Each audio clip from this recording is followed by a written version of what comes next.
Olá, bom dia, boa tarde, boa noite, a depender do horário que você vai estar assistindo a apresentação.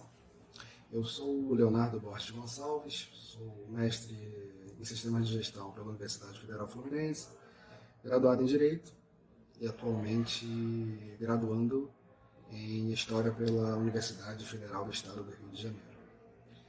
Fiquei muito honrado com o aceite da submissão do trabalho no compêndio, né? E o tema desse trabalho trata de inclusão e desenvolvimento de tecnologias assistivas, né?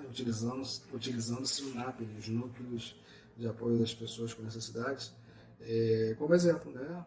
E vamos tratar aqui de alguns temas. Em seguida farei a apresentação de alguns slides, falando acerca do trabalho. E nossos objetivos aqui iniciamos com tratar a importância das tecnologias assistivas e desenvolvimento nas instituições federais de ensino, principalmente nos institutos federais, né? A área que eu trabalho no Cefet RJ, e justamente buscamos focar nessa seara, nesse nicho dos institutos federais. A justificativa do tema porque ele passa por constantes transformações e serão apresentadas algumas ações referentes aos núcleos de pessoas com necessidades especiais, os NAPNES, presente no Instituto Federal do Rio de Janeiro, que é uma instituição co-irmã aqui do Cefet. E eu gostaria aqui de conceituar que as tecnologias assistivas são tudo aquilo que facilita de alguma forma o acesso a quem tem algum tipo de necessidade especial, né? Desde de um velcro, de alguma forma de você acessar um teclado de computador, até coisas mais elaboradas que promovam a inclusão dessas pessoas, são tecnologias assistivas. Vamos à apresentação? O conceito da tecnologia assistiva teve a sua origem nos Estados Unidos, lá pelos idos do ano de 1988. E no Brasil, esse termo só surge legalmente em 2015, com o advento da Lei Brasileira de Inclusão da Pessoa com Deficiência, a Lei 13.146 de 2015, né?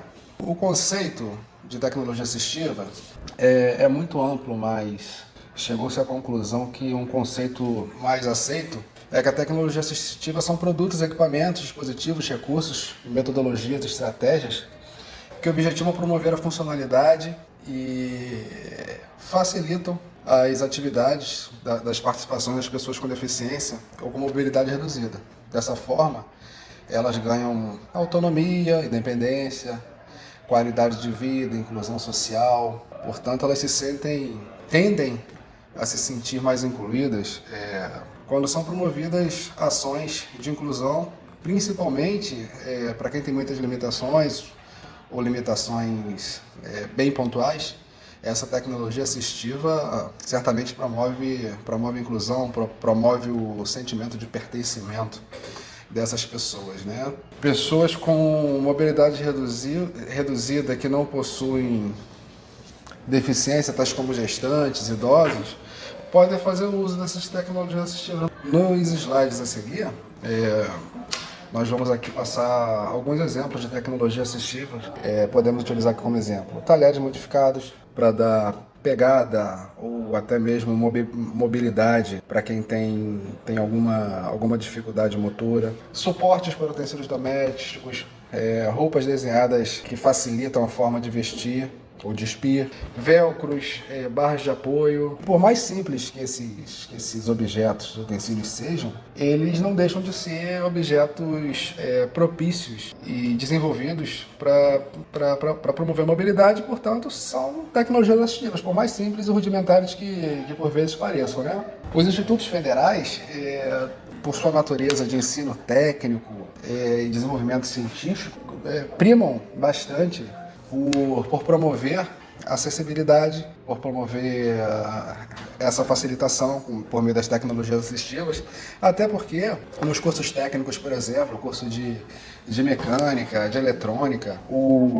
alguns dos projetos de pesquisa focam diretamente no desenvolvimento do aluno. Acaba sendo uma característica inata dos institutos federais promover o desenvolvimento dessas tecnologias, né? Vamos voltar aqui um pouquinho na história dos institutos, a fim de fazer esse embasamento com uma linha do tempo, para que vocês entendam a história dos institutos da educação inclusiva. Nilo Peçanha, em 1909, iniciou a história dos institutos federais de educação profissional. Foram criadas à época 19 escolas de aprendizes e artífices. Anos depois, essas escolas se tornaram dos Centros Federais de Educação Profissional Tecnológica, os Cefet, né? Temos hoje, como remanescentes desses Cefetes, o Cefet Minas e o Cefet Rio de Janeiro, que é o Centro Federal de Educação Tecnológica, Celso Sucom da Fonseca, no qual eu sou o chefe da auditoria interna. E os objetivos dos Centros Federais de Educação Tecnológica era levar acesso a níveis de estudos de mais alto padrão para alunos que não teriam condições de frequentar uma rede particular de ensino, preparando esses jovens para o mercado de trabalho, especificamente com essa mão de obra técnica, né? Alguns autores, como Vidor, afirmam que esses centros federais de educação tecnológica deram origem ao que nós conhecemos hoje como os institutos federais, né? E essa afirmação é totalmente verídica. Pegando a lei dos institutos, a lei 11.892 de 2008, ela traz em seus anexos a lista de instituições que seriam integradas a outras, formando dessa forma os institutos federais, né? Então, alguns colégios de aplicação foram desfeitos, a maioria dos Cefetes, exceto Rio e Minas, foram juntados aos institutos federais. Então, acabou que os institutos federais têm uma capilarização muito grande pelo território, né? Isso é importante para fomentar o desenvolvimento social e econômico daquela localidade em que cada instituição está instalada, né? O artigo 7º da Lei 11.892 traz os objetivos, né, desses institutos, à época recém-criados e hoje já bem consolidados. E um dos objetivos que merece destaque é justamente a busca por soluções tecnológicas, sempre procurando promover o bem da comunidade. E as pesquisas aplicadas nesses institutos federais, muitas delas primam por tecnologias assistivas, né? Justamente para melhorar as condições de vida, sanear as demandas sociais e formar mão de obra para o mercado de trabalho. E essa mão de obra, logicamente, não pode ser somente para quem não tem necessidade especial, né? Tem que se promover adequações para quem precisa de algum atendimento específico. E essa vertente dos institutos federais, embora não tenha muito destaque, não seja muito popular a divulgação dela, mas ela existe sim, né?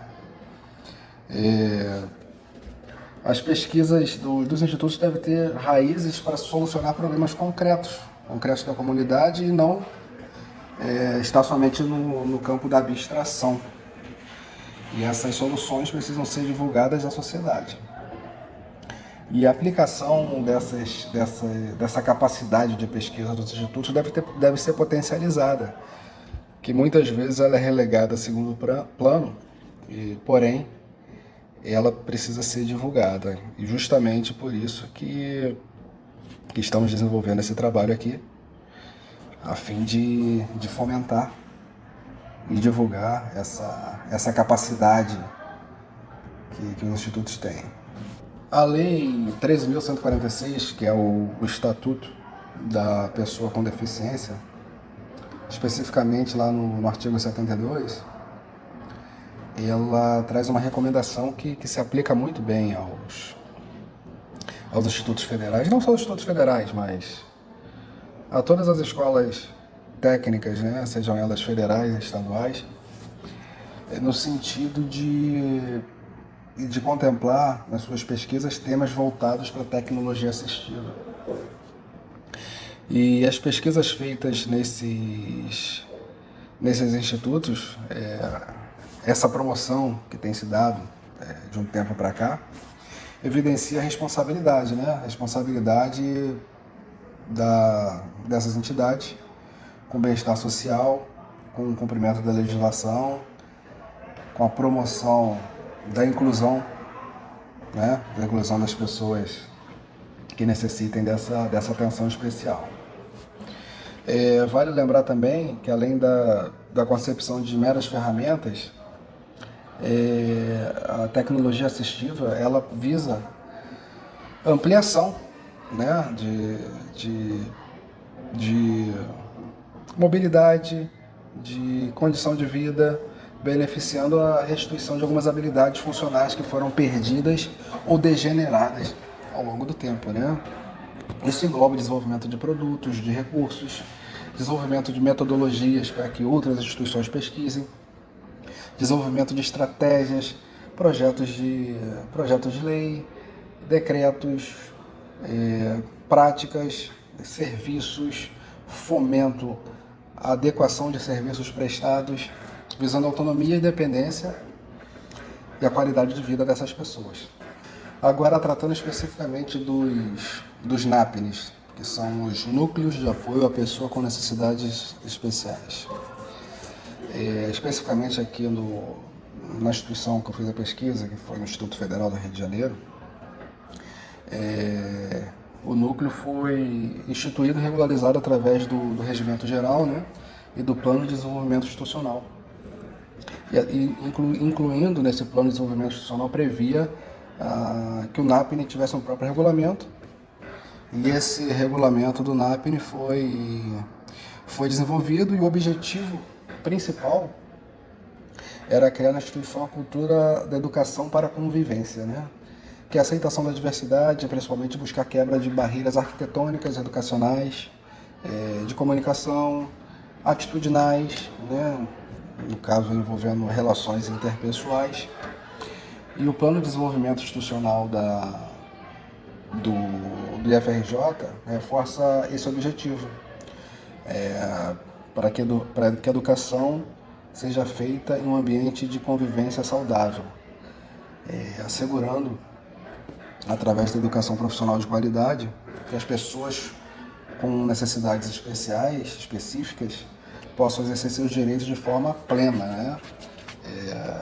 Mitigando ao máximo a qualquer eventual limitação.